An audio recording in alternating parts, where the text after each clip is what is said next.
অবশেষে আমার নৌকা যেখানে তৈরি হচ্ছে আমি সেখানে চলে এসেছি। নৌকাটা এরকম তৈরি হচ্ছে বন্ধুরা, এখনো কিছুদিন লাগবে। আসলে ওয়েদার খারাপের জন্য নৌকাটা এতদিন রেডি হয়নি। তো অর্ধেক কাজ হয়ে গেছে আর অর্ধেক বাকি আছে। আশা করি খুব দ্রুত শেষ হয়ে যাবে। তারপরে আমি আপনাদের সুন্দরবন মানুষের, মৎস্যজীবী মানুষরা কীভাবে জীবনযাপন করে সেটা আমি আপনাদের দেখাবো। বন্ধুরা, আমি নৌকায় চলে এসেছি। দুটো নৌকা এখানে আছে। এটা খুব ছোট্ট নৌকা, সম্ভবত কোথাও যাবে। এটা দোনবর্ষি পাওয়ার জন্য, আর এটা কিন্তু বড় জাল, এটা রাত্রে থাকার জন্য, রাত্রে থাকার ব্যবস্থা আছে। এটাতে উঠেছি, আমিও এটাতে মাছ ধরতে যাব।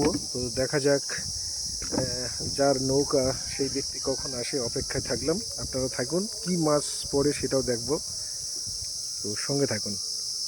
বন্ধুরা, আজকে আমরা নদীতে মাছ মারতে গিয়েছিলাম। তো মাছ মারতে গিয়ে এই মাছগুলো আমরা পেয়েছি। খুব বেশি পাইনি, কিন্তু যতগুলো মাছ পেয়েছি সবগুলো খুব সাইজের মাছ। বড় বড় পার্শে, দেখুন পার্শে আছে, আর গুড় জেলে আছে, এগুলো সব সাইজের মাছ, ফাঁস জালের মাছ তো, সব সাইজের। আর কাঁকড়া আছে। তো যাই হোক, চিংড়ি মাছের সাইজগুলো দেখুন, চিংড়িও বড় বড় চিংড়ি আছে, সব সাইজের মাছ। যাই হোক, ভিডিওটা কেমন হয়েছে জানাবেন।